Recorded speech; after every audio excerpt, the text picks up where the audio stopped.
Assalamualaikum warahmatullahi wabarakatuh. Perkenalkan, nama saya Ismia Syamani. Saya dari program studi pendidikan bahasa Inggris semester 2. Video ini ditujukan untuk tugas akhir dari mata kuliah pendidikan Pancasila semester 2. Di video ini saya akan menjelaskan tentang Pancasila dalam kebebasan berpendapat dan berekspresi di media sosial. Jadi, jika kita berbicara tentang media sosial ini seperti sudah tidak bisa terpisahkan oleh kehidupan sehari-hari penggunanya, di mana segala aktivitas misalnya bekerja, sekolah, kuliah, ataupun berlibur pasti akan dipublikasikan. Nah, jika suatu postingan kita mendapatkan feedback yang bagus dari netizen atau istilahnya orang-orang yang beraktivitas di internet, kita pasti akan merasa senang. Tetapi lain halnya jika postingan kita mendapatkan feedback buruk, pasti rasanya kita akan bertanya-tanya, kira-kira kenapa ya kok bisa gitu postingan kita mendapatkan feedback yang buruk padahal postingan kita bagus. Nah, itu ada dua kemungkinan. Yang pertama, mungkin karena postingan kita memang buruk, atau yang kedua, mungkin memang ada orang yang tidak menyukai Anda. Jadi jangan heran jika ada postingan yang bagus tetapi isi komentarnya jahat. Disitulah poin pentingnya. Kita bebas mengemukakan pendapat melalui media sosial karena tidak ada yang melarang. Mungkin ada beberapa orang yang tidak setuju dengan pendapat kita, tetapi itu tidak bisa merubah apa yang sudah kita utarakan, karena di antara orang-orang yang tidak setuju pasti ada juga yang setuju. Media sosial sering digunakan untuk mengemukakan opini dan juga mengungkapkan apa yang sedang kita rasakan. Tetapi, apakah kita sudah berpendapat dan berekspresi di media sosial dengan benar sesuai Pancasila? Berdasarkan hasil riset dari We Are Social Hootsuite pada tahun 2019, pengguna media sosial di Indonesia sebesar 150 juta atau sekitar 56% dari total populasi. Sedangkan pengguna media sosial melalui gadget atau mobile berkisar sekitar 130 juta atau 48% dari total populasi. Tentunya alasan yang paling mendasari dalam pengguna media sosial adalah kemudahan dalam mengakses informasi. Informasi mudah diakses melalui internet karena sekarang berbagai informasi dapat tersebar dengan cepat dan luas. Tak hanya itu, media sosial juga digunakan untuk mengungkapkan opini. Penggunaan media sosial sebenarnya sudah diatur dalam Undang-Undang Nomor 11 Tahun 2008 tentang Informasi dan Transaksi Elektronik atau yang disingkat dengan ITE. Semua itu ditujukan agar kita tidak semena-mena dalam menggunakan internet. Jadi sebaiknya kita menggunakan internet untuk hal-hal yang positif. Banyak dari kita yang seringkali bertengkar dengan orang lain di kolom komentar karena adanya perbedaan pendapat. Sudah wajar jika tidak ada pendapat yang sama, tapi semua rasanya sia-sia karena apa yang diperdebatkan justru tidak menemukan hasil yang berarti. Tapi meskipun sudah ada undang-undang yang mengatur tentang kehidupan berinternet dan bermedia sosial, mengapa masih ada ujaran kebencian dan hoax yang masih tersebar luas?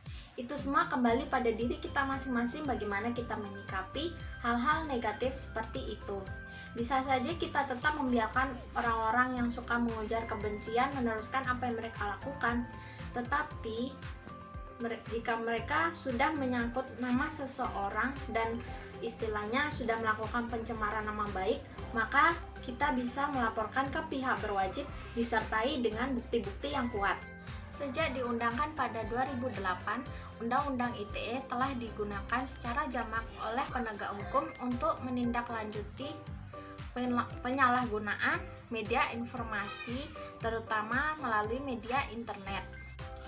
Kita boleh berpendapat dan berekspresi di media sosial, tetapi ada batas-batas yang perlu kita pertimbangkan, seperti apakah akan menyinggung masyarakat atau apakah pendapat kita mengandung unsur sara atau rasisme. Itu semua perlu dipertimbangkan karena internet mampu menyebarkan segala sesuatu secara cepat dan luas. Dikutip dari suara.com, ada 5 hal yang perlu kita pertimbangkan sebelum beropini atau berekspresi di media sosial. Yang pertama, hindari beropini yang menyulut perpecahan. Maksudnya, jika kita ingin menyampaikan pendapat, maka kita harus sebisa mungkin menghindari topik-topik yang sensitif, biasanya politik, karena politik itu sendiri memiliki isu dan masalah yang luas, jadi pandangan orang bisa berbeda-beda, tergantung dari sudut pandang mana yang kita ilhami. Lalu yang kedua, mengetahui isu secara detail. Maksudnya, sebelum menyampaikan suatu pendapat tentang suatu isu, setidaknya kita harus mendalami seperti apa isu yang akan kita opinikan atau kita sampaikan. Lalu yang ketiga, memikirkan terlebih dahulu pendapat yang akan disampaikan.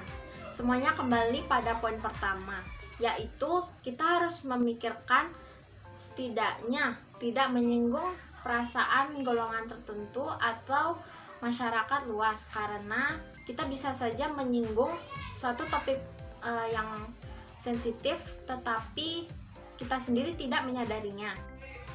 Keempat, menyampaikan opini dengan sopan dan santun.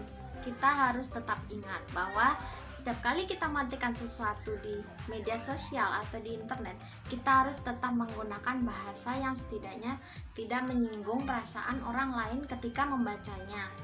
Lalu yang terakhir adalah memperhatikan kembali peraturan pemerintah mengenai kebebasan berpendapat di media sosial dalam Undang-Undang ITE. Supaya bisa tetap berekspresi dan berpendapat di media sosial sesuai Pancasila, maka nilai-nilai Pancasila seperti yang dikutip dari Kompasiana ini bisa kita terapkan. Nilai-nilai tersebut antara lain, dari sila pertama, tidak menyebarkan isu-isu sara ataupun kebencian. Dari sila kedua, menghormati dan menghargai pendapat orang lain, serta tidak menyebarkan hoax yang dapat menyebabkan kebencian. Lalu, dari sila ketiga, menjunjung tinggi persatuan dan tidak menyebarkan isu-isu perpecahan. Lalu, dari sila keempat, membudayakan demokrasi yang sehat dan terarah, diwujudkan dengan tidak menulis komentar jahat dan menyudutkan pihak lain.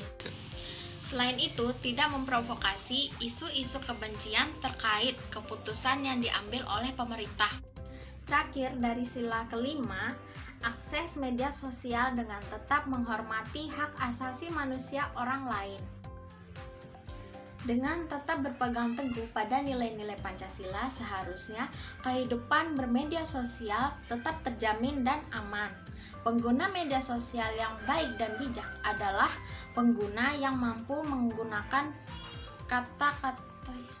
Dengan tetap berpegang teguh pada nilai-nilai Pancasila, seharusnya kehidupan bermedia sosial tetap terjamin dan aman.